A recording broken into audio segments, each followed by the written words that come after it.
Chapter 60. Get out now immediately, right away. The next day, Lu Xuexi was discharged from the hospital, and Yao Lin specially brought Jiang Ying and Jiang Han to pick her up. Jiang Su didn't go. Not only did he not pick her up, but he didn't even plan to reply to her messages. In order to avoid waiting for Lu Xuexi at home, Jiang Su directly clung to Jiang Xiuxiu. Can't you take me with you when you go out? I'll just follow you and definitely won't cause you any trouble. No.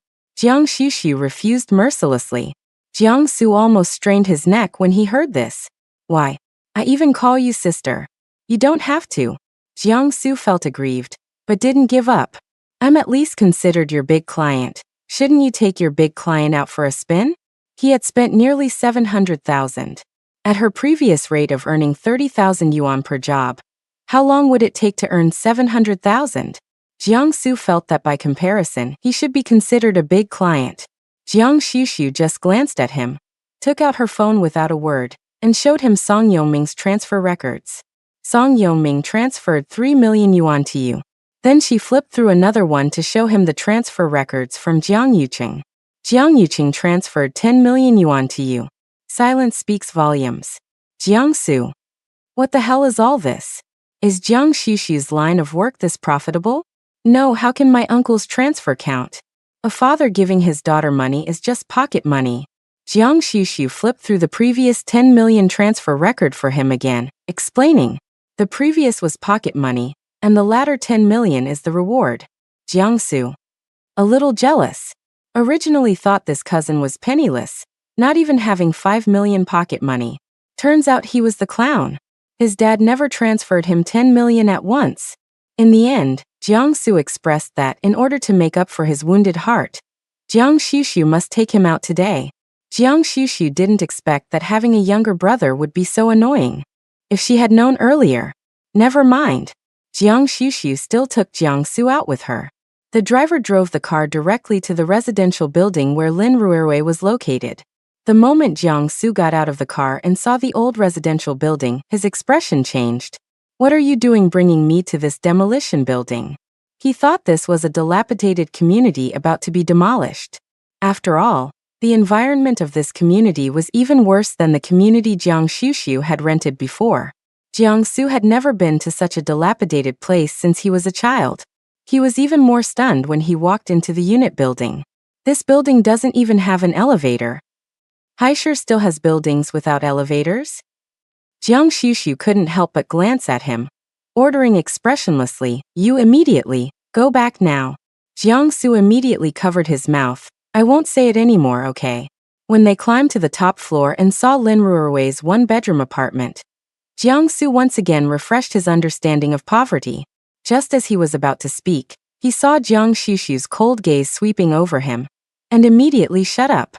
No guests came to the Lin family, and there was only one bed in the Lin mother's living room to sit on. But Jiang Su's upbringing since childhood did not allow him to sit on the host's bed without permission, so he pulled a plastic stool from the side and sat down obediently. He was tall, and sitting on the stool with his long legs looked very awkward. Jiang Xiuxiu saw that although he was surprised after entering the door, he no longer showed a disdainful look, and couldn't help but take a few more glances at him. This kid looks like he can still be saved. Lin's mother could tell at a glance that Jiang Su was not simple. After all, his outfit looked very expensive. Standing in place a little cramped, and a little worried. Little master, you came here specially today. Is there anything else wrong with Ruerui? She's fine, I just have something to give her. Jiang Xiuxiu said, leaving Jiang Su outside, and went into the room to talk to Lin Ruerui. Lin Ruerui had stayed for more than a year after all. Even if she was already well, her body was still slowly recovering. At this time, she was lying on the bed, watching Jiang Xiuxiu take out a familiar small paper lantern from her backpack.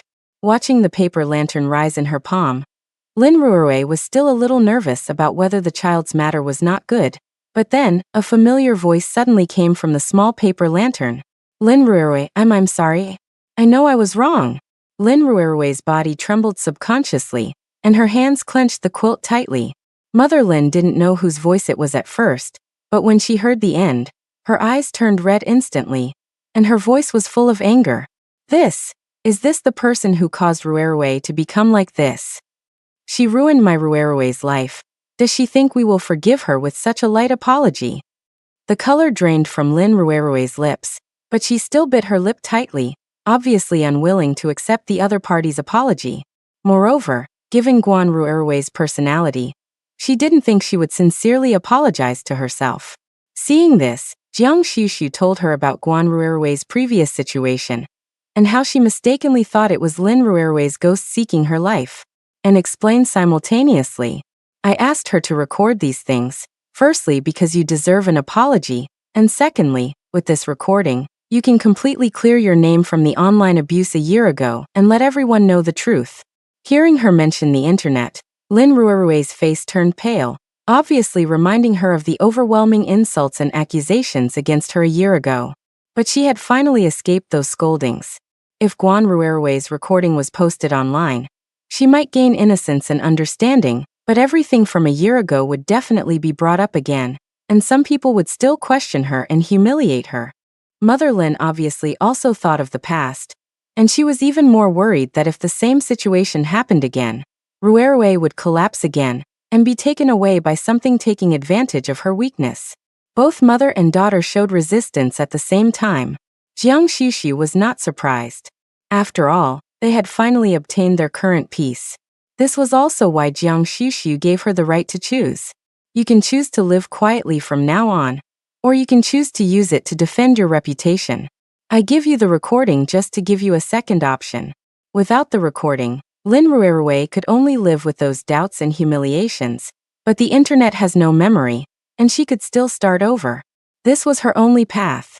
But the recording was a second path, a path she could choose not to take, but she should have the right to choose. Jiang Xiushu would not presumptuously and righteously make the choice for her. She was not the person involved and had no right to choose for her. Jiang Xiushu didn't try to persuade Lin Ruerue further, as she placed the paper lantern in her palm. Lin Ruerue looked at the paper lantern in her hand, her lips still tightly pressed together, clearly caught in a dilemma. Outside, Jiangsu couldn't hear the noise inside and idly scanned the small 10-square-meter space before him, which was crammed with various items. Just as he was clicking his tongue in amazement, a knock suddenly came from the door. Jiangsu subconsciously glanced toward the bedroom, seeing that it was quiet inside, as if no one had heard the sound. Jiangsu wanted to call out, but the knock on the door came again, seemingly urgent. Jiangsu simply walked to the door and opened it himself. Coming, stop knocking. The door opened to reveal a young man of about 18 or 19, with dark circles under his eyes and an overall gloomy aura. His eyes were red when he saw him, as if he wanted to devour him. He gritted his teeth word by word. Who are you? Young Master Jiangsu's temper flared up, and he raised his chin, asking him in return, who are you? The young man stared at him intensely, his voice hoarse and cold, spitting out two words. Qin Hao. Chapter 61. Qin Hao, you make me sick. Jiangsu subconsciously wanted to ask who Qin Hao was, but the next second, the young man had already stepped forward, trying to barge in. I'm here to find Ruerue. Jiangsu was caught off guard, and the young man squeezed through the door. Jiang Xiushu and the others in the room heard the commotion, and when they opened the door and saw Qin Hao, Mother Lin's face instantly turned incredibly ugly. As for Lin Ruerue, her already poor complexion turned deathly pale, and her body began to tremble involuntarily. As soon as Qin Hao entered, he saw Lin Ruerue sitting on the bed, staring at him with wide eyes. His gloomy eyes seemed to light up instantly, his tone full of surprise. Ru, I knew you weren't dead. As he spoke, he raised his leg and strode toward Lin Ruerue. Mother Lin didn't dare let him approach her daughter, who had finally recovered, and subconsciously stood in front of Lin Ruerue. Jiang Xiushu also guessed the identity of the young man before her, and was about to step forward to stop him. But a figure was faster than Qin Hao, whooshing directly to block the bedroom door. He raised his hand and pushed hard, pushing Qin Hao, who was trying to enter, away. You freaking back off. I dare you to take another step, I'll break your legs. The young man was still immature, but the fierceness in his eyes was unmistakable. His 14-year-old frame was already tall, and at first glance, he even seemed somewhat reliable. Qin Hao was caught off guard by the push, and his face immediately revealed a fierce look. He stared at Jiangsu intently and asked him again. Who are you? This is between her and me. Who am I? I'm just a righteous passerby. Jiangsu retorted without thinking. Seeing that Qin Hao was still trying to rush in, he raised his hand again and gave him another hard push. Stand there. Did the owner of this house invite you in? Besides, my sister hasn't spoken yet. If my sister doesn't let you pass, you better stand there obediently. Jiangsu completely positioned himself as his sister's bodyguard, acting as if everyone should kneel before him unless his sister spoke. Qin Hao only wanted to see Lin Ruerue and had no intention of listening to his nonsense. Seeing himself being pushed back repeatedly, he immediately got angry and, without another word, swung his fist towards Jiangsu's face. Although Jiangsu was young, he had been trained at home and instinctively raised his hand to block. But his movements were a beat too slow, and just as he thought he was going to get hit, Jiang Shushuan behind him gently waved her hand. Qin Hao's swinging fist froze in midair. Qin Hao was stunned. Jiangsu was also stunned. But he had similar experience and reacted faster. Taking advantage of the 2-second gap, he quickly switched from defense to offense, grabbed Qin Hao's arm, twisted it behind his back and pressed down. His movements were so smooth that Jiangsu almost thought he was too handsome. He suddenly turned his head, looking at Jiang Shushuan with excitement, his eyes full of light, as if asking, "Am I handsome? Tell me I'm handsome." Although he had guessed that Jiang Shushuan had helped him from behind, that didn't stop Jiangsu from being proud of himself.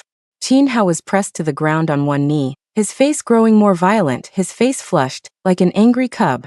He struggled to break free from Jiangsu's suppression, but for some reason, his arms and legs were inexplicably weak, and he could only let the other party press him down. He looked up and met Lin Ruerue's gaze through the bedroom door, and couldn't help but speak. "Ruerue, it's Qin Hao. Are you just going to watch them treat me like this?" Lin Ruerue tightly gripped the sheets, her eyes staring at Qin Hao outside, her whole body tense, but she didn't speak. Qin Hao said again, "Ruerue, I just wanted to see you. I've been worried about you for more than a year. I wanted to come find you, but my family has been watching me. They won't let me see you. Ruerue, you know I love you. I've been thinking about you." Qin Hao narrated his feelings to himself, but he didn't know that every word he said sounded like the whisper of a devil in Lin Ruerue's ears. Her body trembled uncontrollably, and the memories of being bullied and threatened by him to become his girlfriend kept replaying in her mind. Finally, she couldn't help but interrupt with a scream. "Shut up! Shut up!" Lin Ruerue's eyes were red, staring at Qin Hao, her voice trembling and resolute. "I don't want to see you at all. Every word you say makes me feel disgusted. Qin Hao, you're a scumbag. Why won't you let me go? What did I do wrong? What did I do wrong?" Lin Ruerue had been tense since she woke up yesterday. Like her mother, she deliberately wanted to forget what happened a year ago, and even began to imagine a new life afterwards. But Qin Hao's arrival made her realize that she couldn't forget it at all. She cried out in a hoarse voice, as if to vent the pain and despair she had endured over the past 2 years. Jiang Shushu remained silent, while Jiangsu, who was pressing down on Qin Hao, also pursed his lips and said nothing, only increasing the force with which he held Qin Hao down. The latter seemed oblivious, staring intently at Lin Ruerue inside the house, unable to believe her reaction. In his view, she and he had reunited after a long separation, knowing that he had been fighting his family for her sake, and that her escape from death should have been a great awakening, making her realize her feelings for him. But why? She actually said he was disgusting? "Lin Ruerue, dare you say you've never liked me?" Qin Hao gritted his teeth, still not believing what she had just said. Yes, he bullied her at first, but he apologized to her. Yes, he forced her at first, but that was all because of a momentary impulse. Later, when he realized he had fallen in love with her, he genuinely made her his girlfriend. Although there was indeed an element of threat in the middle, that was only because he liked her. He had always believed that as long as she became his girlfriend, as long as she spent enough time with him, she would fall in love with him as he had with her. Even though she always showed resistance on weekdays, he firmly believed that she liked him. "I have never liked you. You have been forcing me all along. You threatened me with my mother's job. You threatened me with my studies. How could I possibly like you? I don't like you at all. You're the one who won't let me go." Lin Ruerue's voice was full of despair. She didn't know what she had done wrong, why she had to suffer such treatment. He brought people to block her in the women's restroom, hosed her down with water pipes, and joined others in mocking and humiliating her. He poured his leftovers into her bowl, tore up her books, and even pressed her into the mud to make her recite. God knows, when he said he liked her, she felt so disgusted she almost wanted to vomit. How could he think that after he had done so many terrible things to her, she could still like him? How could a person possibly like someone who had hurt them so deeply? Chapter 62. Failed to eliminate resentment. Listening to Lin Ruerwei's every word, Qin Hao's face was filled with disbelief. He had always thought she liked him, although she didn't admit it, but weren't girls always like this? Weren't the male and female leads in those campus idol dramas like this? Qin Hao had always taken it for granted that their love story was a campus idol drama. But in Lin Ruerwei's eyes, it was just a desperate case of school bullying. The so-called campus idol drama was just beautifying a crime. Only those who are truly in the midst of bullying know how despairing the experience is. Looking at Qin Hao, who looked deeply shocked, Lin Ruerwei felt it was extremely ridiculous. She lowered her head and shed tears. At this moment, she finally made a decision in her heart. I'm going to sue you. Lin Ruerwei gritted her teeth, her voice hoarse but firm. What you did to me in the past, forcing yourself on me against my will. I'm going to sue you. Qin Hao, whether it's you or Guan Ruerwei, I'm going to make you pay for what you've done. This time, she wouldn't be afraid anymore. Lin's mother, who was beside her, was already in tears, turned around and hugged her daughter tightly. Ruerwei, Mom supports you no matter what you want to do. Mom will be with you. She was going to sue them. Those who had hurt her daughter should all be punished by law. Jiang Su didn't know Lin Ruerwei. He didn't even know what Jiang Shushu was here for today. But that didn't stop him from enjoying the drama. The shocking revelation he gleaned from their words was enough to shatter his values. Even when he was being unreasonable before, he never thought that people could be so shameless. He immediately kicked the scumbag's leg and turned his head to Lin Ruerwei. I support you too. Sue him. If you don't have enough money, this young master will help you. If this young master isn't enough, there's my sister, my brother, my uncle, little sister. Don't be afraid, sue him to death. Jiang Su was getting fired up for the first time. Even if the other party was just an unfamiliar young lady, he was determined to take care of this matter.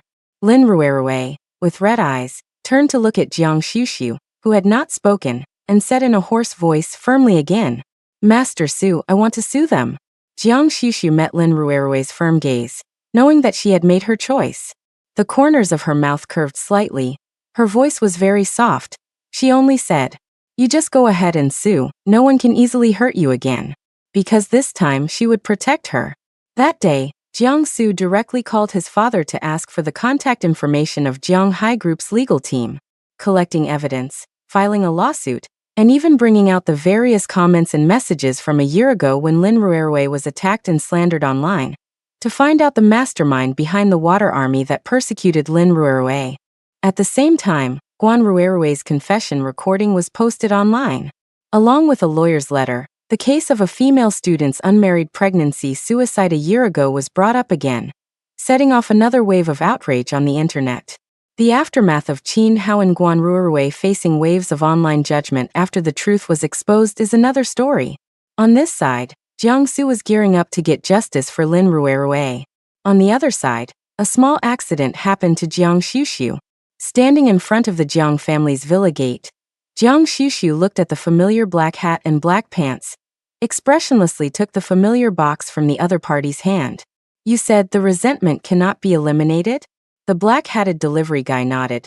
That's the feedback from there. The item has been safely returned. Welcome to use Linkshare Flash Delivery again. After speaking, the black-hatted delivery guy quickly left. The butler even hurried out to chase after her, calling out twice, but couldn't stop her. Why did he leave? I just needed a flash delivery. The butler muttered to himself, then looked at Jiang Shushu and asked her, But miss, which flash delivery company did you call? I don't seem to have heard of it. Jiang Shushu was still staring intently at the box in her hand, in no mood to explain. She just nodded vaguely. Yeah, that's right, you wouldn't have heard of it. With that, she turned and went back to her room with the box.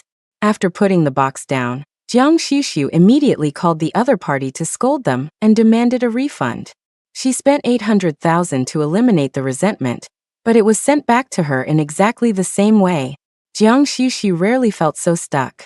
After all, if the resentment on the vengeful spirit couldn't be removed, then she could only directly obliterate it. But she had promised Lin Ruirui and Lin's mother before. She would try her best to eliminate the resentment, and try not to use the last resort. But now, what can be done to eliminate the strange resentment on this vengeful spirit?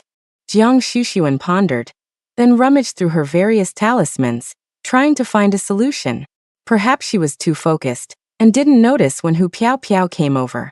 The little fox nimbly jumped onto the table, and pawed at the box with its furry paws. Then pawed again.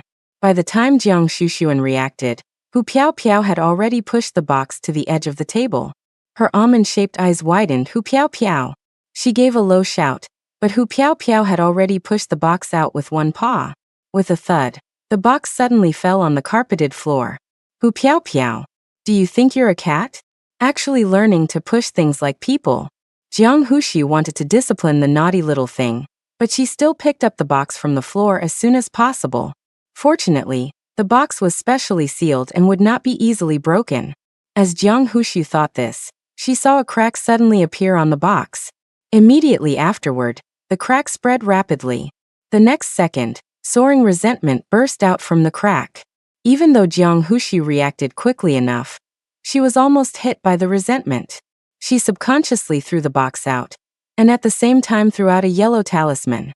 Just as she was about to take action to seal the resentment, she never expected that the resentment would explode instantly the moment it collided with the yellow talisman. Bang! The explosion directly startled the people in the villa. Jiang Hushu couldn't care about so much, watching the box explode. The wraith wrapped in resentment rushed out of the room and flew straight outside. Jiang Hushu's face changed. She grabbed the bag next to her and quickly chased after her. But she saw that the wraith was extremely fast, dodging the yellow talisman that Jiang Hushu flew out several times, and scurried around the community all the way. Then, as if it had found a target, it rushed straight in a certain direction. When she saw the familiar figure appearing in the direction where the wraith rushed, Jiang Hushu's face changed drastically, and she quickly pounced towards that side. Chu Beizhao, get out of the way. The person who was called out turned his head when he heard the sound, and subconsciously raised his hand when he saw a cloud of black air rushing towards him. He directly grabbed the cloud of black air in his palm. Chapter 63. Can you see this? Jiang Hushu was stunned in place. The reason she subconsciously asked him to dodge just now was not because she felt that the little wraith could hit Chu Beizhao. After all, with the golden light on Chu Beizhao that repels ghosts and evil, an ordinary ghost would be like a moth flying into a flame. Rather than Chu Beizhao being hit by the little wraith, she was more worried that the little wraith would be directly turned into ashes. But the reality is, the little wraith was not turned into slag, but was directly caught in Chu Beizhao's hand? Caught. Jiang Hushu subconsciously looked at Chu Beizhao, and saw that the latter was frowning, staring at the cloud of black air struggling in his palm with a cold look. Jiang Hushu, can you see that thing? Jiang Hushu couldn't help but ask, her eyebrows also furrowed. Chu Beizhao turned his head to look at her. His expression was strange, his dark eyes were deep, obviously asking, what is this thing?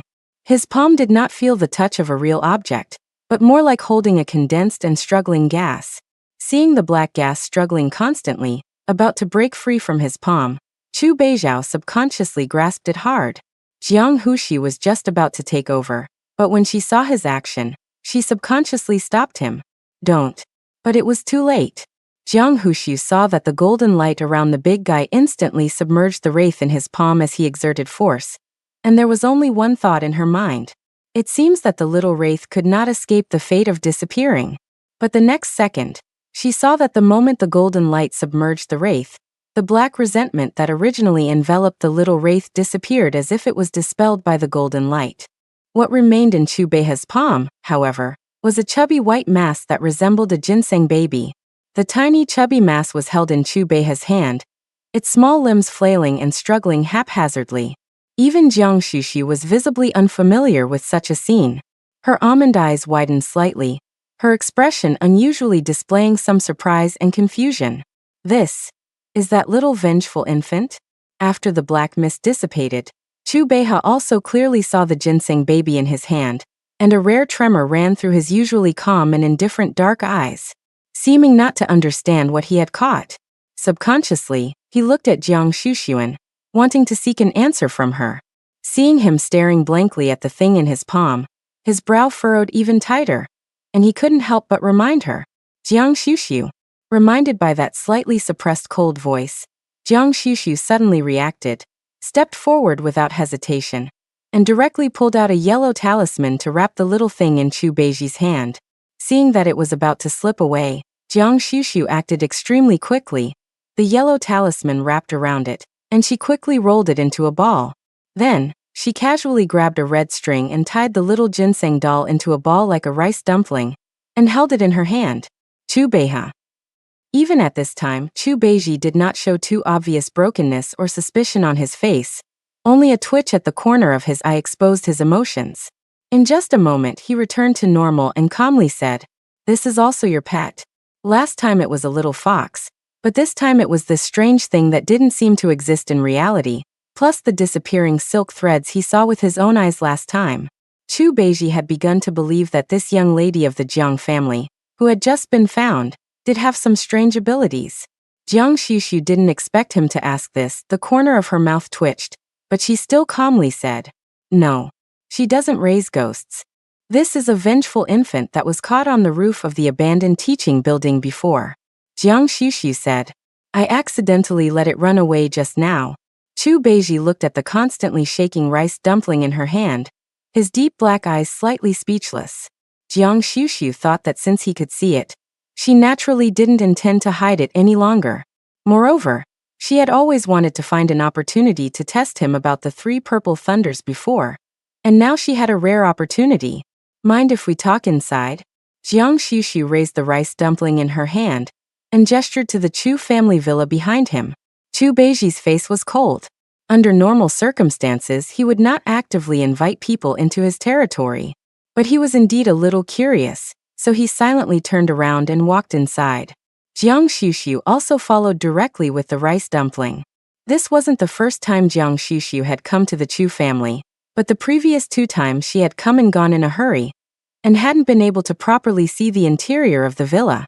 Unlike the Jiang family, the interior decoration of the Chu family was relatively simple and unadorned, with a touch of Chinese-style low-key luxury. The overall look was very dignified and grand, but it vaguely gave her a sense of emptiness. It wasn't until she followed him all the way to the study on the 2nd floor that Jiang Xuxu suddenly realized where this sense of emptiness came from. The Chu family's villa was too empty. Although she could feel a clear sense of popularity, she hardly saw a single person from the time she entered the door until she went upstairs. Thinking of Chu Beiji's strange obsessive-compulsive disorder, it was not difficult to guess that the big boss probably didn't like seeing people wandering around in front of him. The servants in this house were probably specially trained not to appear casually in places where the master could see them. This wasn't that strange. Jiang Xuxu knew that some families had similar rules. But apart from the maid, what she found even stranger was that whether it was last time or this time, she didn't seem to see any other members of the Chu family at the Chu residence. Were they gone? Or had they all moved away? While Jiang Xuxuan pondered, she followed Chu Beiha into the study. Without rushing to speak, Jiang Xuxuan first hung the zongzi she was carrying on the doorknob of the study, then turned and walked inside towards the sofa.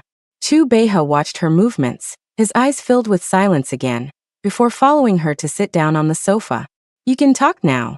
His deep voice was devoid of emotion, as indifferent as if he hadn't just caught a vengeful infant. Jiang Xuxuan didn't mince words, concisely explaining her profession and what happened that day in the abandoned school building. This naturally included Lin Ruerue and the baby that Lin Ruerue had miscarried. Chu Beiha listened in silence, his face not showing much change in expression. Wealthy families have a higher acceptance of metaphysics and feng shui. Coupled with some of his own childhood experiences, he vaguely guessed something. It was just that today was the first time he had truly seen it. Well, not just seen it, but also caught it. "You haven't seen it before?" Although Jiang Xuxuan asked this, she knew very well that with the boss's golden aura, It was normal not to see ghosts within 10 meters. Ghosts would directly hide and run when they saw him. Sure enough, Chu Beiha shook his head, never seen it. Jiang Shushuan's eyes flickered, and she suddenly reached out and sifted around him, then opened her palm, revealing 2 golden lights that she had just peeled off from his body. She just spread out her hands like that, asking him, "Then can you see this?" Chapter 64. The fiancé picked for her. Chu Beiha frowned slightly. This wasn't the first time he had seen Jiang Shushu make such a move in front of him. It was just that last time she did it relatively discreetly. This time she was doing it openly. His dark eyes narrowed as he simply asked, "What do you have in your hand?" Jiang Shushu knew from his voice that he couldn't see it. But that was normal. Since she came into contact with occult arts, she had seen many figures in the mystical world. At most, those people could see Yin energy and ghosts, but they couldn't see so many colors like she could. However, since the topic had been opened, Jiang Shushu didn't intend to hide it from him. Her small face slightly serious, Jiang Shushu looked at him and said, "I have golden light in my hand." She paused, then added, "Snatched from you. Chu Beiha. You have a lot of golden light on you," Jiang Shushu said. "So every time I see you, it's a little blinding." Chu Beiha. He vaguely understood why she blinked so hard every time she saw him before. What is golden light? Generally speaking, golden light only appears on people with great merit, but I've asked around, and apart from occasionally attending charity auctions, you haven't had any outstanding performance. This golden light is probably the merit you accumulated in your previous life. Jiang Shushu said, "Golden light protects the body and wards off all evil. You were probably a remarkable philanthropist in your previous life. You can also understand it as a kind of blessing." As for why she said probably, it was because Jiang Shushu couldn't see through his facial features at all. In fact, Jiang Shushu already strained her eyes just trying to see his face through the golden light. What Jiang Shushu didn't see was that when she mentioned blessings, a subtle hint of mockery flashed across Chu Beiha's eyes. That mockery was hidden in the golden light and disappeared in an instant. When he looked at Jiang Shushu again, his eyes were calm and collected. "This golden light is useful to you." He said it as a statement, with obvious certainty in his tone. Chu Beiha was, after all, the youngest head of the Chu family lineage, and his mind was clearer than ordinary people. Based on his brief encounters with Jiang Shushu, he didn't think she was the kind of person who liked to offer enthusiastic explanations. But she not only spoke, but also spoke in great detail. Combined with the fact that she had secretly snatched from him once before, it was clear that she had designs on the golden light on him. Jiang Shushu didn't expect that her intentions would be easily seen through by the other party before she even opened her mouth, but that didn't prevent her from admitting it frankly. "I am indeed a little interested in you," Jiang Shushu said seriously, paused, met his deep, dark phoenix eyes, her expression faltered, and added, "I'm very interested in your golden light." She was almost certain that the last time she was able to summon purple lightning was entirely due to the blessing of his golden light. In addition, she had just witnessed his golden light dispelling the resentment that even professionals could not eliminate. It was clear that this golden light was not just a simple effect of dispelling yin and evil. She spoke frankly, but Chu Beiha didn't dislike such frankness. He looked at her, seemingly waiting for her to continue. However, Jiang Yuxia didn't speak for a long time, because just as she was about to speak, her gaze was drawn to an object on the curio shelf behind Chu Beiji. Chu Beiji frowned as he waited for her to continue, but he saw Jiang Yuxi suddenly stand up. She walked past him, heading straight for the curio shelf behind him. Chu Beiji's curio shelf was full of collectibles, but Jiang Yuxi's gaze was fixed on a dead branch in the corner of the shelf, covered by a glass dao. Black. A millennium-old thunder struck peachwood. It was her master's. At this moment, Jiang Yuxi had forgotten all about the golden light. Pointing at the peachwood branch, her apricot eyes burned with intensity, she asked him, "Where did this peachwood come from?" Chu Beiji raised his eyebrows slightly at her serious expression. When it came to the collectibles in his house, only that peach branch had a unique origin. "A friend left it with me temporarily." Chu Beiji's calm voice made Jiang Yuxi's eyes tremble. She pressed, "What friend? Male or female? How old? What's their name? Do you have any photos?" 4 soul-searching questions in a row. She had clearly forgotten that she and he were only casual acquaintances. Chu Beiji didn't feel offended by her actions. After a moment of silence, he simply said, "Female about my age." She didn't give a name. Chu Beiji said, "She left the item with me temporarily, saying someone would come to pick it up for her." What he didn't say was that the person had acted very familiarly when giving him the item, choosing a spot on the curio shelf. The spot now covered by the glass doll, which had previously held an ancient dagger. That person took his dagger and replaced it with the peach branch that looked like broken wood. As a perfectionist, Chu Beiji couldn't stand having such a thing in his study, especially since it was taking up space on his curio shelf. But he couldn't remove it. It was still the same glass doll, but no matter how much he tried, it wouldn't budge. Later, he had no choice but to leave the branch on the shelf, and he gradually got used to seeing it there. Chu Beiji wanted to tell Jiang Yushi that the item couldn't be removed, but before he could speak, Jiang Yushi had already reached out. Chu Beiji then saw that the glass doll, which he couldn't move no matter what he did, was easily removed by Jiang Yushi. Then he watched as she took the peach branch and held it in her palm, effortlessly and decisively. Chu Beiji. Seeing this, Chu Beiji understood. The person who said someone would come to pick it up for her was undoubtedly Jiang Yushi. But how would that person know that Jiang Yushi would see this item in his study? What is that? Chu Beiji actually knew what it was. He had looked it up online. Thunderstruck peachwood. Although rare, it had no collectible value. But this thing, the Xianmen people seemed to like it very much. But then she heard Jiang Yushi say, "This is my master's 1,000-year-old lightning strike wood." She had this with her when she disappeared. It was also something she said she would leave for me. When Jiang Yushi looked at Chu Beizhao again, her eyes were full of doubt and scrutiny. What is the relationship between Master and Chu Beizhao? Why did she give him this lightning strike wood to keep? And why did she ask me to take it? Can Master also see the golden light on Chu Beizhao? Could her disappearance be related to Chu Beizhao? Jiang Yushi's mind was spinning, and suddenly, as if she had thought of something, her eyes showed a subtle expression, and she asked him, "Besides this lightning strike wood, did she leave you anything else?" Chu Beizhao shook his head no. Jiang Yushi breathed a sigh of relief, only to hear him continue. "But before she left, she drew something in the palm of my hand, and I haven't been able to wash it off since. As someone with obsessive-compulsive disorder, this has tormented him for a long time." Jiang Yuxi's brow twitched, and she quickly stepped forward, grabbing his right hand without hesitation to take a look at his palm. In the center of the man's broad palm was a striking red peachwood mark. The corner of Jiang Yuxi's mouth twitched.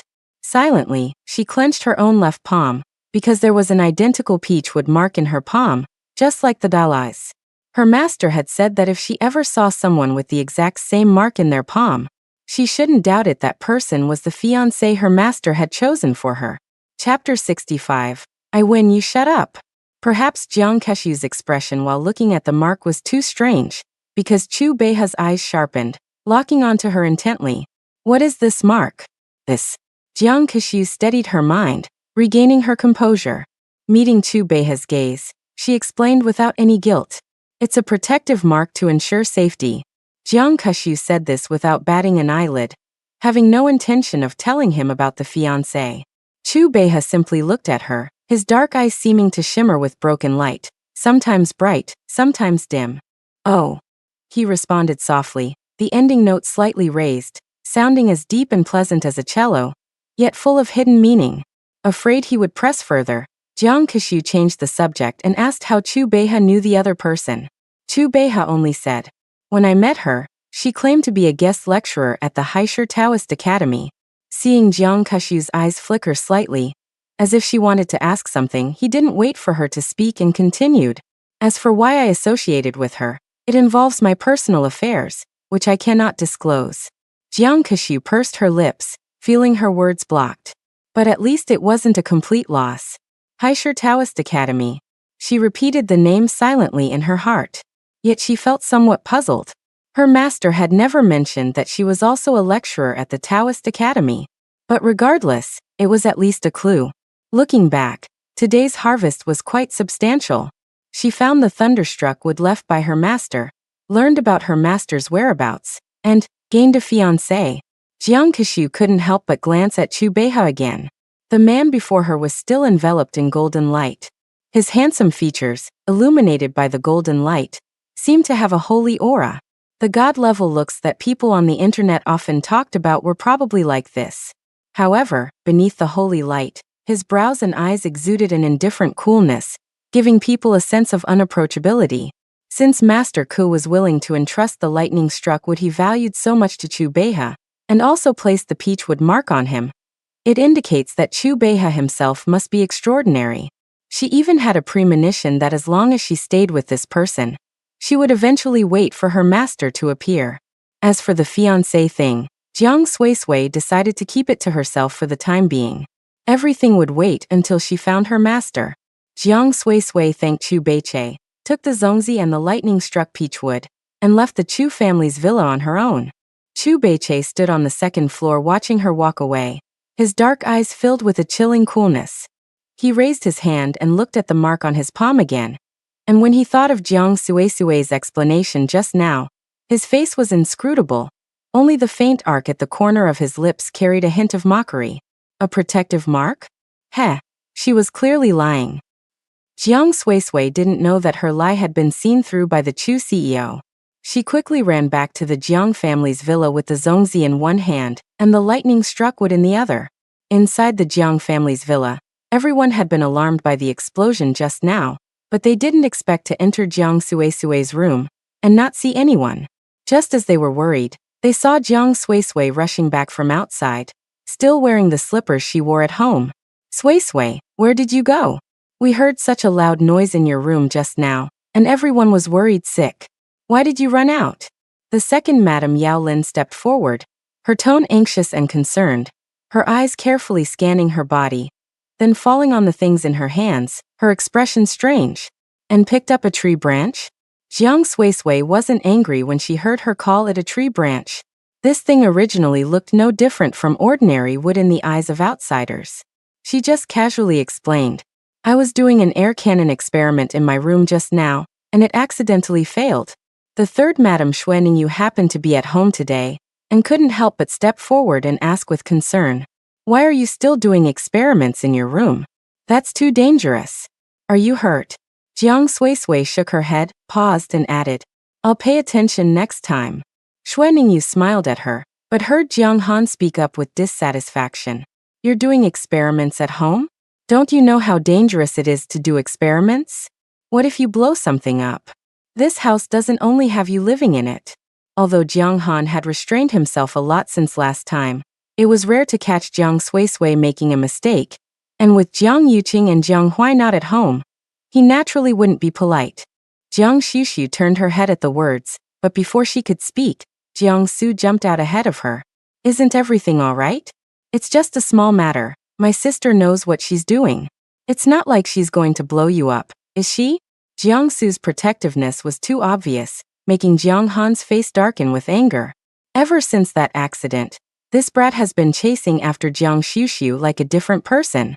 He didn't even pick up Lian Xueshi from the hospital, and Xueshi was being cold to him yesterday. He wondered if she had been bewitched by someone. Thinking of Xueshi's sad expression at the time, Jiang Han's face darkened even more. You say it's okay, but is it really okay? Can you guarantee that for her? Then he turned his head and directly confronted Jiang Xushu. Now that you've returned to the Jiang family, you can't just do what you want without considering others. His words were practically accusing her of being selfish and uncultured. As soon as Jiang Su heard this, he wanted to step forward and argue with him, but Jiang Xushu raised her hand, and the charred twig stopped him. She looked at Jiang Han unconcerned. You're right, there are so many people living in this house. I can't just shut people up because I find some of them too noisy. Her tone was calm, without a hint of sarcasm, but it made Jiang Han's face turn black. Who are you calling noisy?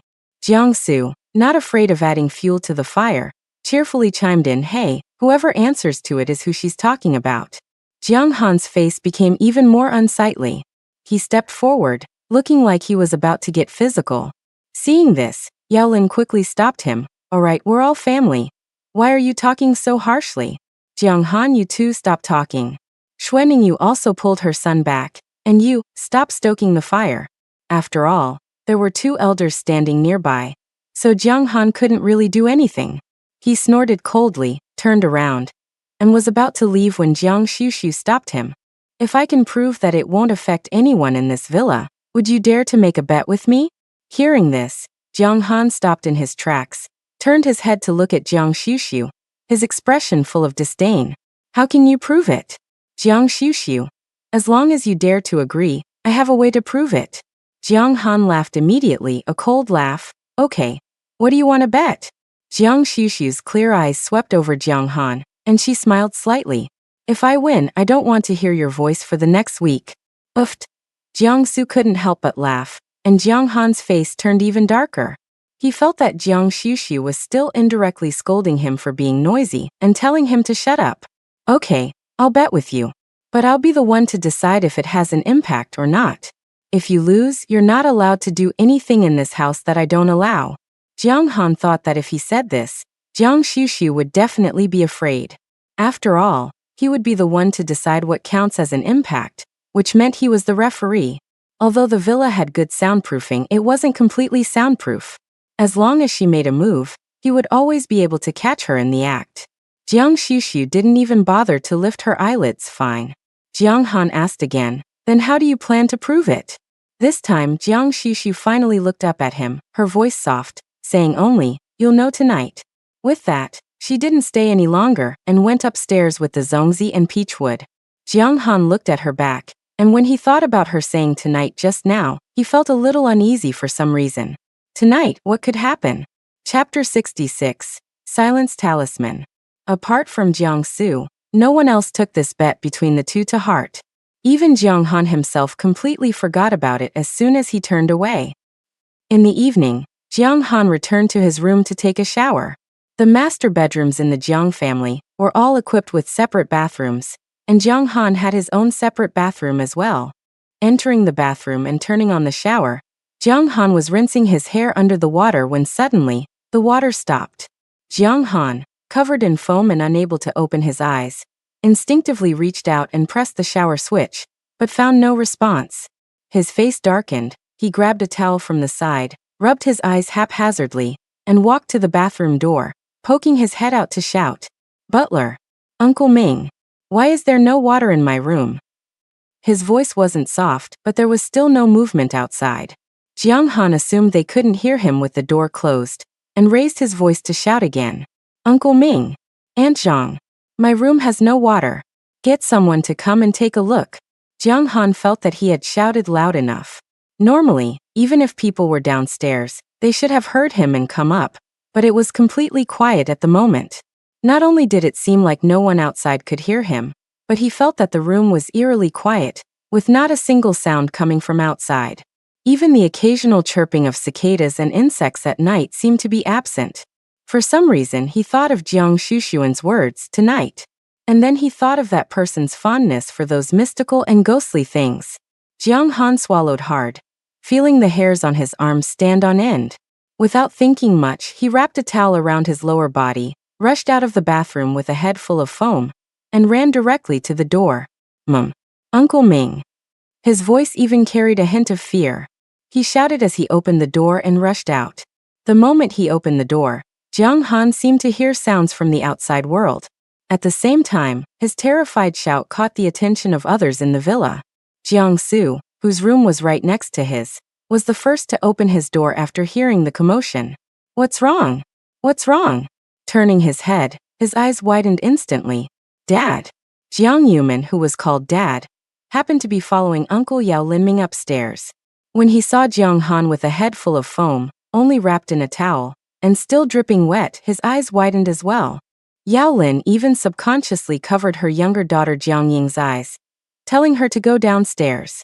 Jiang Yuman also came out of his room after hearing the commotion. Seeing Jiang Han in this state, his face immediately darkened. "What do you look like? Hurry up and go inside." Jiang Han was about to cry. Was it that he didn't want to go in? It was clearly that his room wasn't clean. "Dad, Mom, my room." He wanted to say that his room wasn't clean, but thinking that his father was somewhat averse to this, he could only say with a bitter face, "My room suddenly has no water." As the housekeeper, Uncle Ming was naturally in charge of this matter. Hearing this, he hurriedly stepped forward. How could that be? As he spoke, he walked inside, feeling that this was unlikely. Not to mention that this villa area had never had a water outage. The water supply system in the villa was the most advanced intelligent system. Even if a water pipe burst, it would automatically issue a warning and automatically shut off the water valve. Thinking this, Uncle Ming entered the bathroom and reached out to turn on the shower. He saw a stream of water spraying out, accompanied by wisps of hot air, almost splashing him. There was water, and the water temperature was normal.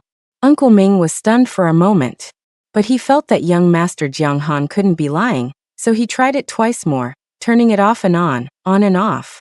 Because the bathroom and room doors were open, the people outside could clearly hear the sound of Uncle Ming testing the shower, and they all looked at Jiang Han at once. Jiang Han was immediately dumbfounded.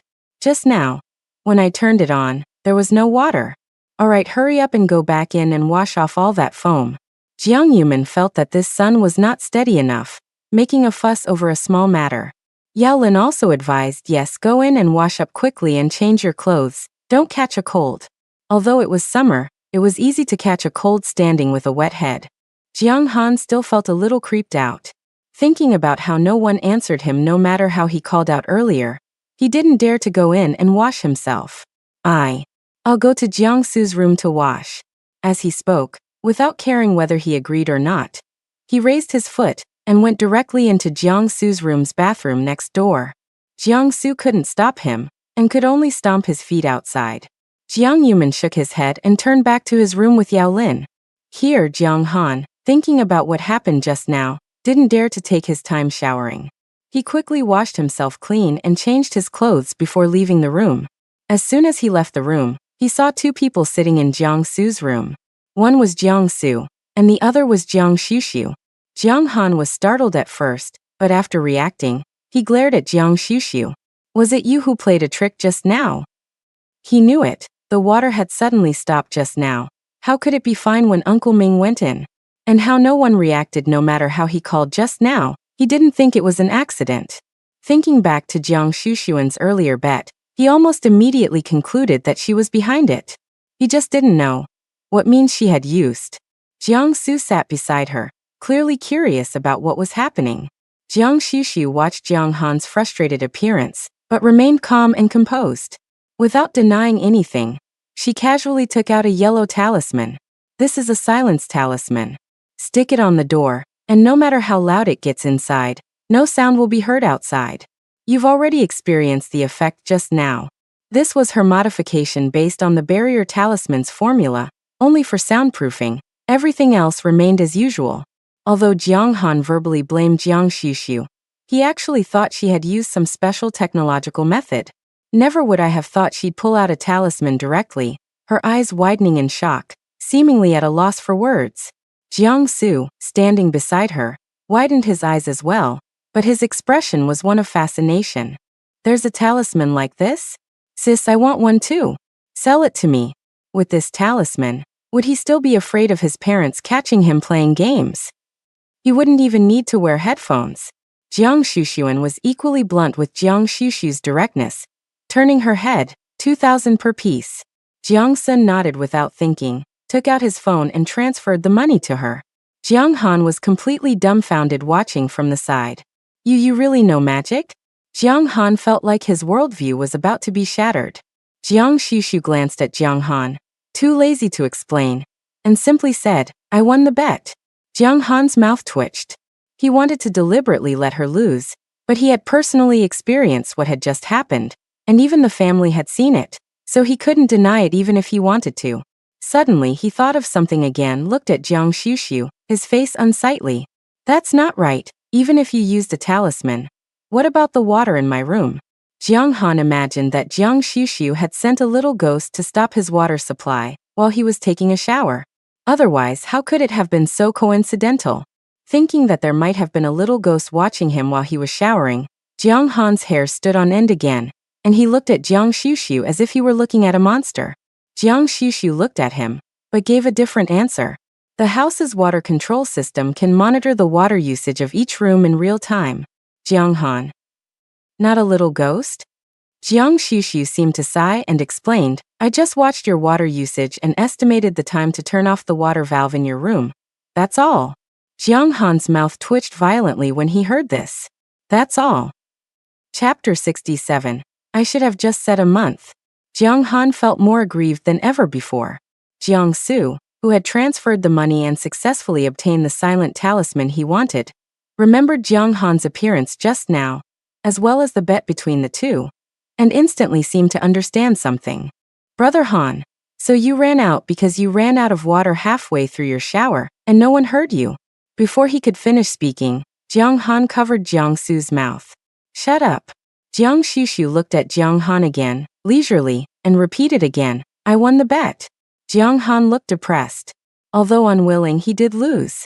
Jiang Shushu didn't waste any words with him, stood up, and simply said, for the next week, don't let me hear the sound of your voice.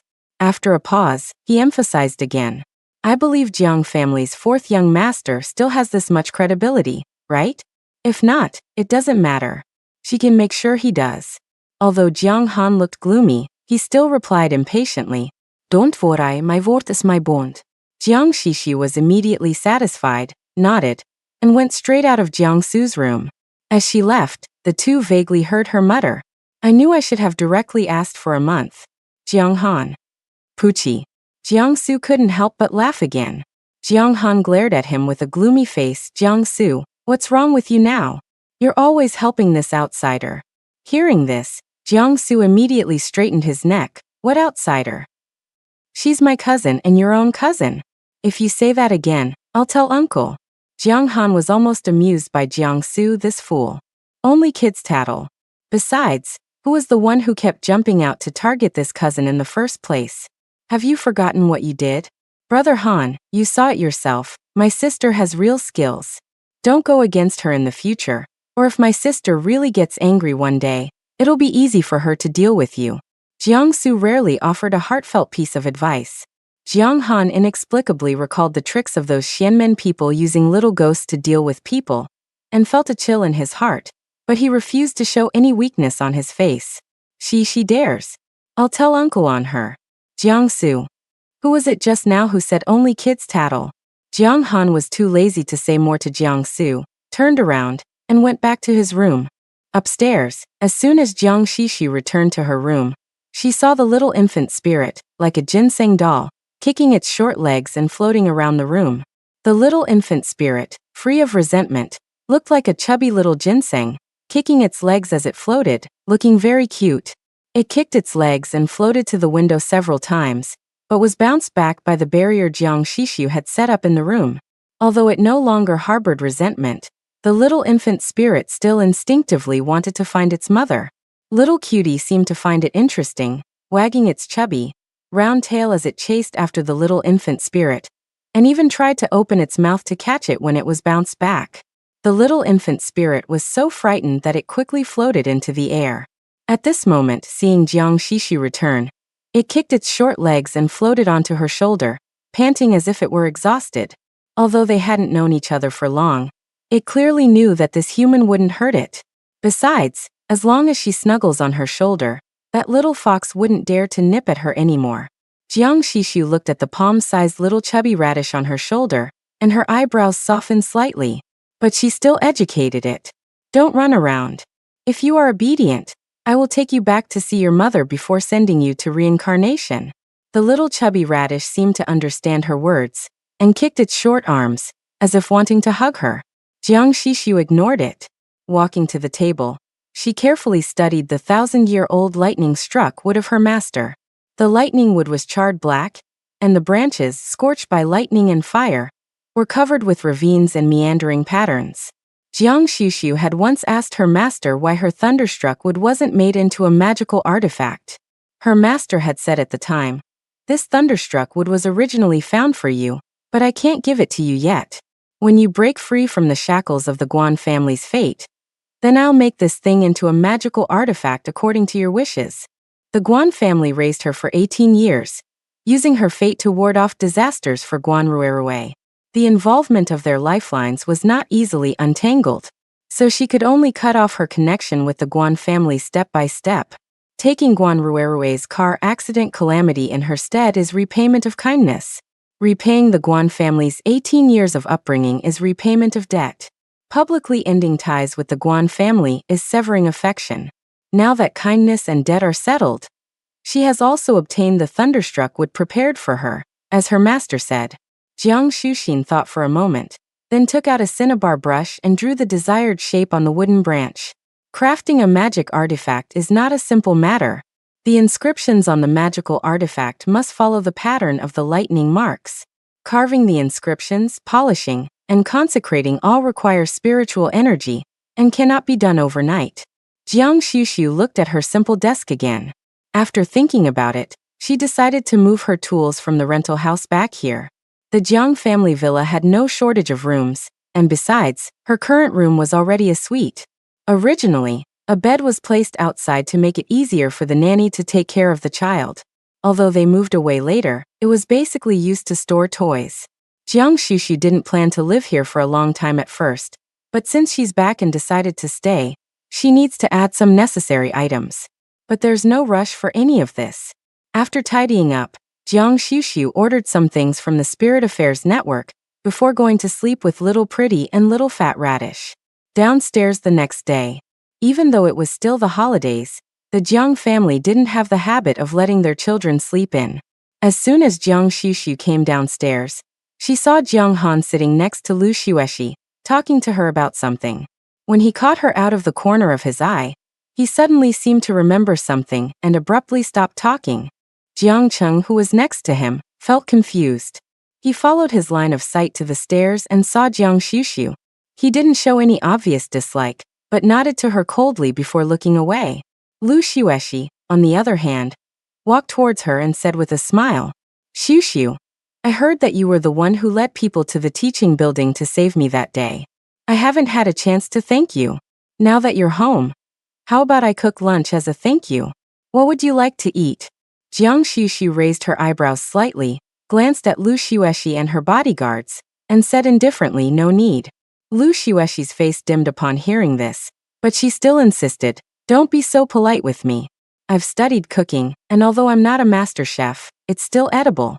Tell me what you'd like to eat."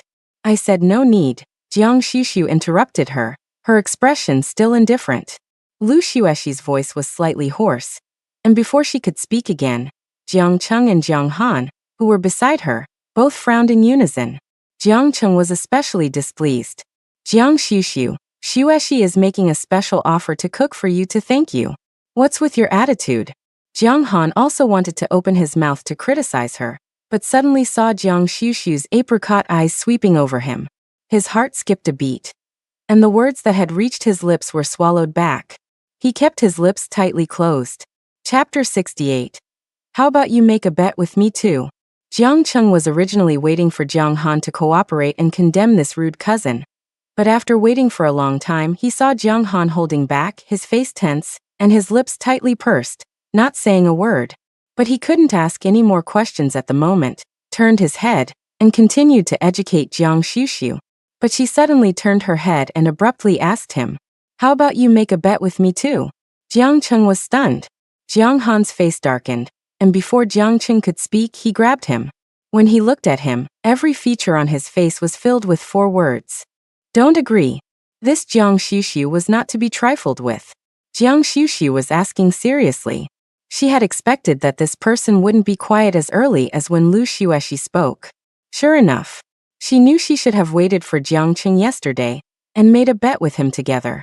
Jiang Cheng had stayed in his room yesterday, but Lu Xueshi knew the cause and effect, and seeing Jiang Han's appearance, it was clear that he had lost. But she didn't understand. When did Jiang Han lose? Her mind was racing, but that didn't stop her from speaking out to dissuade him. "Brother Jiang Cheng, don't talk to Shuxiu like that. Uncle will be angry with you again if he sees you," Lu Xueshi said and looked at Jiang Shuxiu again. "It's okay if Shuxiu doesn't want to eat the food I cook. It was just a suggestion and shouldn't be forced. Or if there's anything you want, you can tell me. I really want to thank you." Jiang Shuxiu glanced at her. "Then transfer the money." As soon as Jiang Shuxiu said this, not only Lu Xueshi, but also the 2 brothers, Jiang Han and Jiang Cheng, were stunned.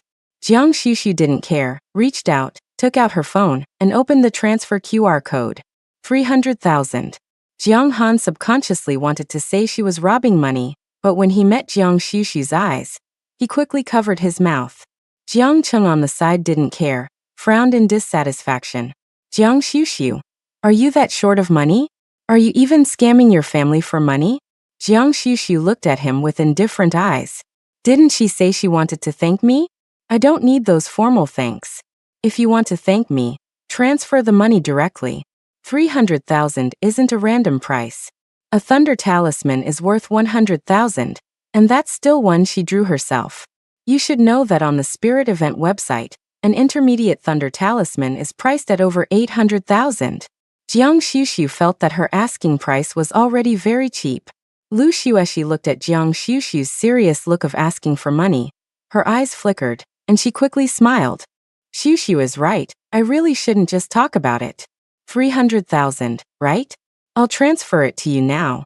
As she said that, she was about to pick up the phone next to her. But Jiang Qing held her phone down. Xueshi, don't move. Isn't she just short of money? I'll give her the money. While saying that, he was about to take out his phone, but found that he didn't bring his phone. Not wanting Jiang Shushu to think he was shirking, Jiang Qing directly looked at Jiang Han. I didn't bring my phone. Jiang Han, help me transfer the money to her first. Jiang Han. Seeing that he didn't move, Jiang Qing frowned again. What's wrong with you? Are you really afraid of her? Jiang Han's eyes widened when he heard this. He was afraid of her. What a joke. He immediately took out his phone and directly transferred 500,000 to Jiang Shushu. The extra 200,000 was his reward to her. Jiang Qing keenly noticed and immediately looked approving, then gave Jiang Shushu a provocative look. Here's an extra 200,000 for you to keep as pocket money. Don't be so short-sighted and always looking for handouts. Lu Xueshi lowered her eyes slightly upon hearing this, the falling bangs perfectly concealing the smile in her eyes.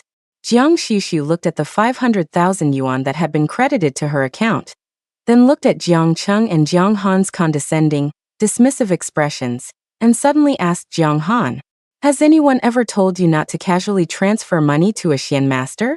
Jiang Han was stunned, while Jiang Cheng looked at Jiang Shushu, a look of confusion on his face. Jiang Shushu's clear apricot eyes stared directly at Jiang Han, and she said slowly, consider the extra 200,000 as a fortune-telling fee that you've deposited with me in advance. I'll try my best to make sure you use it up ahead of time. Jiang Shushu's voice was unhurried, and her tone could even be described as earnest. Jiang Cheng was still confused, but Jiang Han, who was beside him, suddenly felt a chill run down his spine. Jiang Qing didn't know, but he had personally experienced it last night, and knew that Jiang Shushu really had some ability. Hearing Jiang Shushu's words again, telling him to use it up ahead of time, didn't that mean letting him encounter some metaphysical event in advance? What does it have to do with him? He was just helping to transfer the money. Jiang Han regretted it. Why did he have to be so impulsive and transfer that extra 200,000? Jiang Cheng also realized the meaning behind Jiang Shushu's words at this moment, and his face immediately darkened. He just thought Jiang Shushu was deliberately scaring people. Jiang Shushu, don't always use your mysterious tricks to scare people at home. No one buys into that. Although Jiang Han felt a chill in his heart, he refused to show any timidity when facing Jiang Shushu. So he echoed Jiang Cheng's words and nodded heavily, pretending to be calm. Whatever. Jiang Shushu glanced at him, too lazy to continue arguing with these two Jiangs, and turned around to go to the dining room for breakfast. When she was almost finished eating, Jiang Su staggered downstairs with narrowed eyes, not even looking at the people sitting in the living room, and went straight to the dining room. When he saw Jiang Shushu, his brain, which was originally in a state of sleep, instantly woke up. He excitedly approached Jiang Shushu and talked about how good the silence charm she had given him last night was. He had been playing games with the sound on until 3 a.m. last night. His dad and mom, and even Uncle Ming and the others, couldn't hear any noise and didn't come to urge him to sleep. Jiang Shushu looked at the dark circles under his eyes and silently decided to put more restrictions on selling charms to minors in the future. Like this minor in front of her, he was clearly the type who could kill himself. She didn't say anything to persuade him and finished the porridge in front of her. Jiang-su didn't feel neglected and asked her again. Sis, what are your plans for today? Are you going out? Jiang-su felt that the feeling of going out with Jiang Shushu to uphold justice was particularly great, and he wanted to go with her again. I'm not going out today. Jiang Shushu shattered his illusion. I'm staying home today to receive a package. Jiang-su.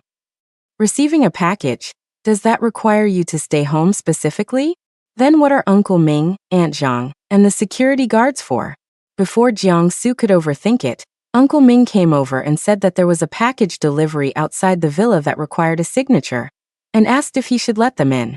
Jiang Shushu nodded to Uncle Ming. It's my package, let them in. Jiang-su was curious about what Jiang Shushu had bought that required her to sign for it in person. Although Lu Xueshi and the others in the living room didn't show it, they were equally curious and sat in the living room, waiting silently for the delivery to arrive. Before long, the villa gate was opened. Everyone saw 3 black-hatted delivery guys standing outside the door. Jiang-su remembered that the delivery guy who came to deliver a package to Jiang Shushu yesterday seemed to be dressed the same way. But he didn't seem to recognize this uniform. Which delivery company was this? Look at the all-black attire. Black clothes, black pants, black masks. They looked less like delivery men, and more like members of some mysterious organization. Then Jiang Shushu stepped forward, first took out her phone as if to verify her identity, and then the 3 delivery guys each carried one of the large boxes, which were half the height of a person, and followed Jiang Shushu upstairs with ease. Jiang-su immediately followed. He watched as the 3 of them carried the boxes all the way into Jiang Shushu's room, and was about to follow when he saw Jiang Shushu walked over and shut the door directly in his face. Jiang-su looked incredulous. It was just delivering a package. Did it need to be so mysterious? She wouldn't even let him see. Wasn't he her dear cousin? Chapter 69. You don't meet our company's customer standards. No matter how curious Jiang-su was, Jiang Shushu simply didn't open the door.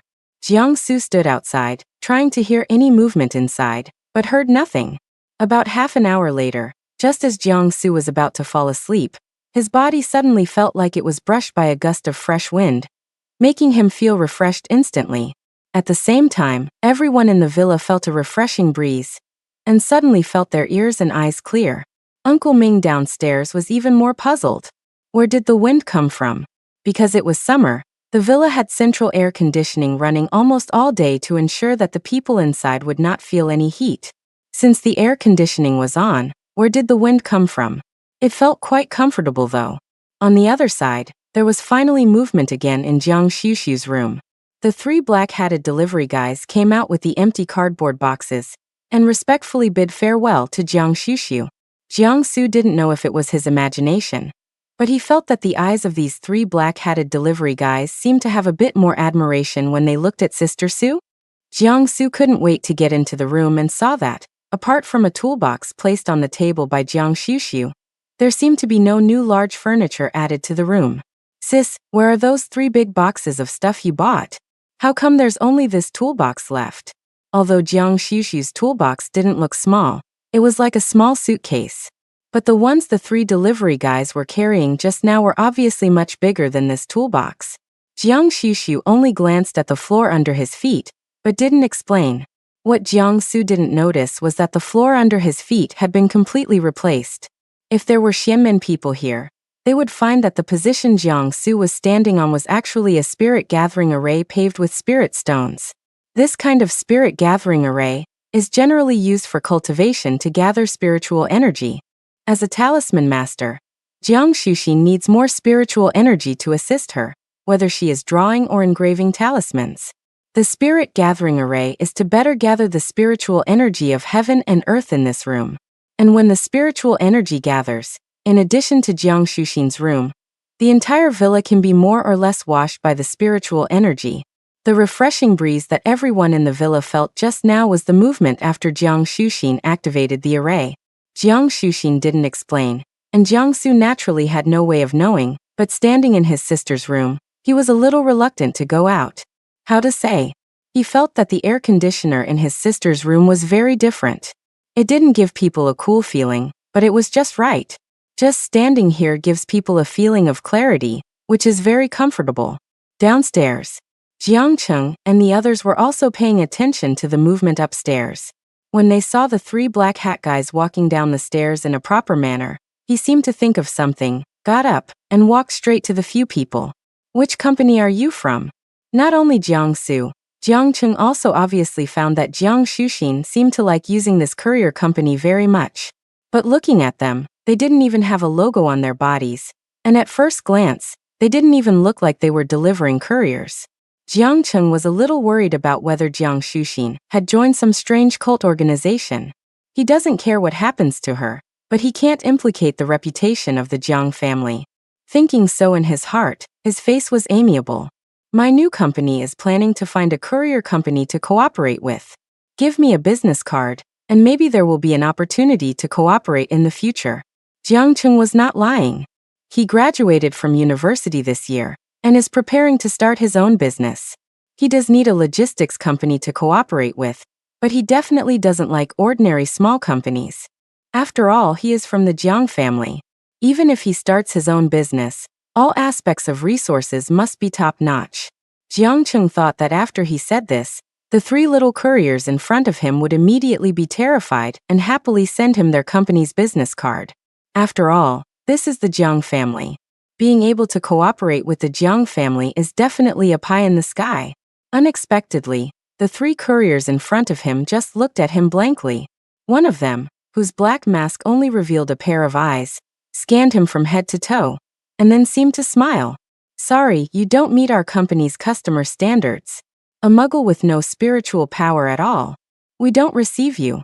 Jiang Cheng was stunned, and Jiang Han and Lu Xueshi, who were listening from the side, were also stunned. What do you mean? I've only heard of customers choosing courier companies, but I've never heard of courier companies choosing customers. It's not the kind of company that only does large-scale logistics. Why choose customers? Besides, Jiang Shuxin can use it. Why can't he use it? Jiang Cheng felt that this courier was looking down on him. However, the black hat guy on the opposite side did not intend to explain too much to him.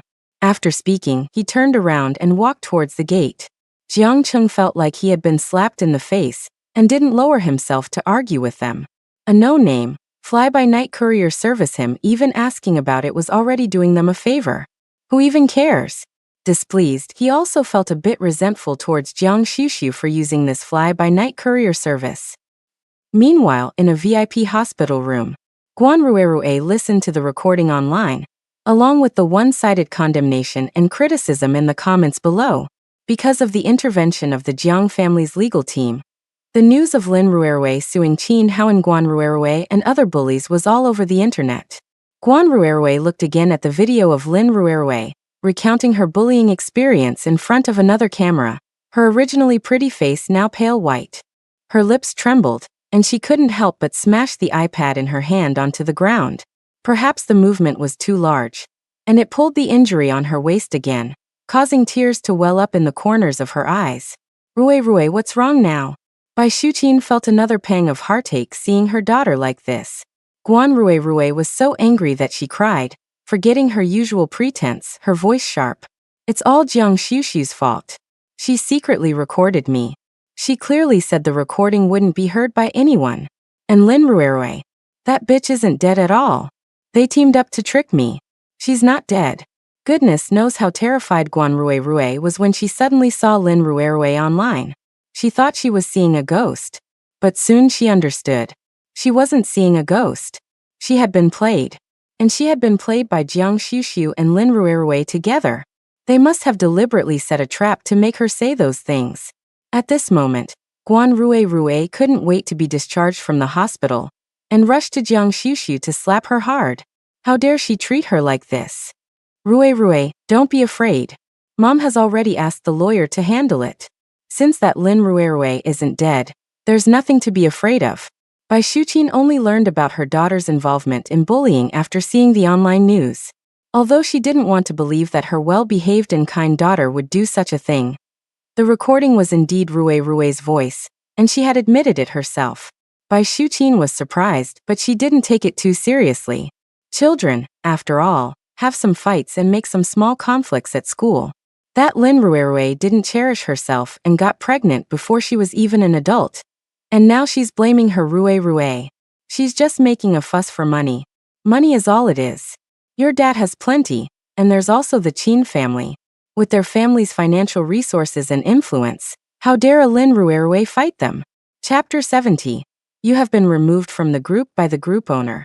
Bai Shuqin spoke with confidence, but Guan Rue didn't feel relieved at all. Even if she could use money to get rid of Lin Ruerue, her reputation was ruined this time. In the recording that Jiang Shushu posted online, in order to get rid of Lin Ruerue's spirit as soon as possible, she even directly said her dark thoughts, including how she felt that a commoner didn't deserve to use the same name as her, and that Lin Ruerue seduced Qin Hao, who was originally only focused on her, making her feel very ashamed. This morning alone, she had seen many discussions about her in various second-generation groups.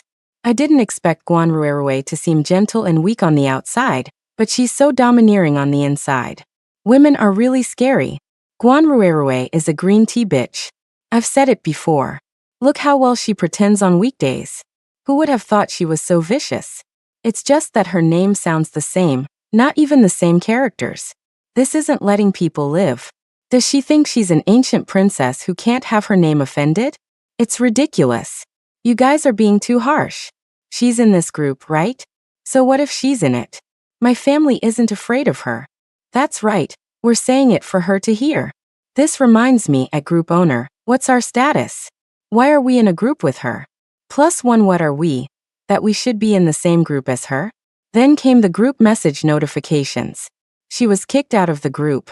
Although not all groups kicked her out, and some second-generation heirs with temperaments similar to Qin Hao even felt it wasn't a big deal. But it was enough to make Guan Ruerue break down. Jiang Shushuan. Seeing Guan Ruerue falling into a frenzy again, Bai Shuqin felt a buzzing pain in her head. She hadn't slept well these past few days, and she sprained her foot while going down the stairs this morning.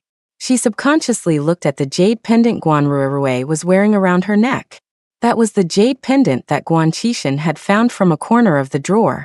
Because he was worried that Guan Ruerue's disaster-prone physique would worsen her injuries, Bai Shuqin persuaded Guan Qishan to give the jade pendant to his sister. As for the other jade pendant, Guan Baoqing kept it for himself. He was, after all, the head of the family, and Bai Shuqin couldn't argue with him. She hadn't thought it was a big deal anyway. But it really was just like that little bitch Jiang Shushuan had said. Without the jade pendant these past 2 days, she and her son had been constantly unlucky. Even though she felt sorry for her daughter, she really felt like she couldn't handle it. Ruerue, don't shout, Mom has a bit of a headache. She coaxed her. Your father will definitely not let those who bullied you get away with it. That Lin Ruerue, after this matter is over, our family will definitely make her and her family pay the price. Guan Ruerue stopped shouting upon hearing this, but suddenly stared at Bai Shuqin with bloodshot eyes. And Jiang Shushuan. Of course, Bai Shuqin knew there was also Jiang Shushuan. But Jiang Shushuan was now a member of the Jiang family. Not to mention the Jiang family behind her. Just her abilities alone were not something they could easily deal with. Guan Ruerue saw Bai Shuqin's concerns with a single glance. She naturally understood as well. Jiang Shushu dared to deal with her so unscrupulously only because she had the Jiang family behind her. She also knew that the Guan family was no match for the Jiang family in terms of financial resources or influence in High City. But to swallow this anger just like that, she was not reconciled. I'm going to sue her for fraud. Guan Ruerue suddenly seemed to grab a life-saving straw. Her eyes instantly brightened.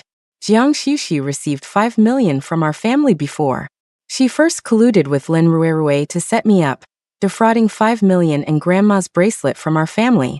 I can completely sue her for fraud. Bai Shuqin's eyes lit up when she heard this, but soon her face showed some concern. With just a transfer record, it might be difficult to sue her, right? What's more, the Jianghai Group's legal team was not to be trifled with. Although Bai Shuqin was arrogant, she still had some sense in her. Guan Ruerue didn't care. She just wanted to see Jiang Shushu suffer as soon as possible. I don't care. I'm going to sue her. Our family raised her for 18 years, but she treats me like this. Why does she treat me like this? Mom, help me sue her. I must sue her. Guan Ruerue's emotions became agitated again. and Bai Shuqin had no choice but to coax her again. Okay, Mom will help you sue her little ancestor. Don't get so excited. It's not good for your health. Guan Rue heard what she wanted to hear, and immediately grabbed Bai Shuqin's hand, shedding tears and pitifully selling herself. Mom, why won't she let me go? Why won't they let me go? I'm so uncomfortable. I'm really so uncomfortable. If her tantrums before only made Bai Shuqin reluctantly agree, but now she showed this vulnerable and pitiful posture again. She immediately threw the little bit of reason in Bai Shuqin's heart behind her. She felt both heartache and indignation. Rue, don't cry, that little white-eyed wolf. Mom will never let her go. She dares to bully my daughter, no matter what, I won't let her have a good time. After Bai Shuqin said that, she let go of Guan Rue, turned around and stormed out of the ward. Guan Rue watched her leave with red eyes, and the corners of her mouth slowly raised a smug smile. The Guan family. Guan Qixin was checking the feng shui at home with the master. After Jiang Xiuxiu left the hospital that day, he wondered if her words had given him some kind of hint.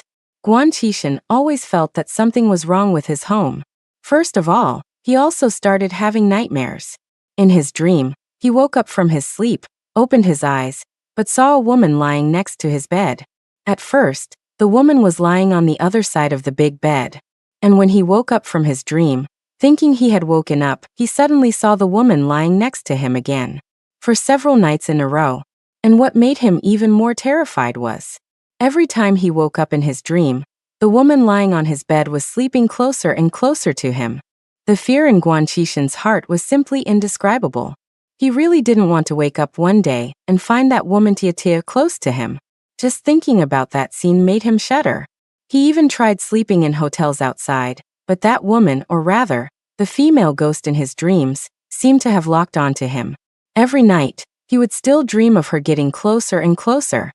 He didn't know if this was what Jiang Xiuxiu had said before, that it was because he was too close to the cursed fate of Rue. He had thought about taking back the jade pendant that protected Rue, but he was criticized by Bai Shuqin. Helpless, he could only find another master to come home and take a look. As long as the female ghost was taken away, at least he wouldn't have to fall into dream terror every day. Master, how is it? Because of Guan Rue's fate, Guan Qixin was extremely trusting of these metaphysics and feng shui. The master in front of him was the one he had hired from outside at a high price. Then the master first walked around the villa, then around his room, and finally nodded. There are indeed some unclean things in your room.